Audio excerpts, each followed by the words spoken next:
സത്യത്തിൽ എന്താണ് യേശുക്രിസ്തുവിലൂടെ സകല മനുഷ്യർക്കും ലഭിച്ച രക്ഷ? എങ്ങനെയാണ് ഈ രക്ഷ ലഭിച്ചത്? വളരെ സിമ്പിളായി ഞങ്ങൾ ഇവിടെ കാണിക്കുന്നു. യേശുക്രിസ്തുവിനെ ശിക്ഷ വിധിക്കുമ്പോൾ വിധിക്കുന്നവനായ പീലാത്തോസിന് യേശുവിൽ ഒരു കുറ്റവും കണ്ടില്ല. യേശുവിനെ വിട്ടയക്കുവാൻ ആഗ്രഹിക്കുന്നു. എല്ലാ ഉത്സവ സമയത്തും അവിടെ ഒരു തടവുകാരനെ വിട്ടയക്കുന്ന പതിവുണ്ടായിരുന്നു. പീലാത്തോസ് ഈ അവസരം ഉപയോഗിച്ചു. ഒരു കുപ്രസിദ്ധ കുറ്റവാളിയായ ബറബാസ് എന്ന പേരുള്ള ഒരാളെ യേശുവിന്റെ കൂടെ നിർത്തിയിട്ട് ആരെ വിട്ടുതരണം എന്ന് പീലാത്തോസ് ജനക്കൂട്ടത്തോട് ചോദിക്കുന്നു. ജനങ്ങൾ കൂടുതൽ ഉച്ചത്തിൽ വിളിച്ചു പറഞ്ഞു, ബറബാസിനെ വിടുക, യേശുവിനെ ക്രൂശിക്കൂ. ബറബാസ് അതിശയപ്പെട്ട് സ്വതന്ത്രനായി നടന്നുപോയി. യേശു നിന്ദിക്കപ്പെട്ടു, അടിക്കപ്പെട്ടു. യേശു കുരിശു ചുമന്നു മരണത്തിന് ഏൽപ്പിക്കപ്പെട്ടു. എന്താണ് അവിടെ സംഭവിച്ചത്? സ്വർഗത്തിലും ഭൂമിയിലും സകല അധികാരവും ഉള്ള ദൈവത്തിന്റെ പുത്രനോട് പീലാത്തോസിന് കരുണ തോന്നി. എന്നാൽ പിതാവായ ദൈവത്തിന് കരുണ തോന്നിയത് ബറബാസിനോട് മാത്രമല്ല, നമ്മൾ ഓരോരുത്തരോടും, ഭൂമിയിലെ സകല മനുഷ്യരോടും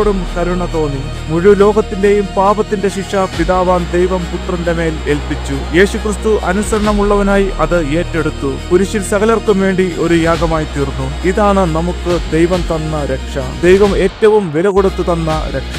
ഈ രക്ഷയ്ക്കു കാരണമായ ദൈവത്തിന്റെ സ്നേഹം നാം യഥാർത്ഥത്തിൽ മനസ്സിലാക്കുമ്പോൾ നമ്മുടെ ഹൃദയം ഒരിക്കലും ദൈവമായിട്ടുള്ള ബന്ധത്തിൽ നിന്ന് അകന്നു പോകുകയില്ല. ദൈവപുത്രന്റെ ക്രൂശ് മരണമാണ് എന്റെ രക്ഷ.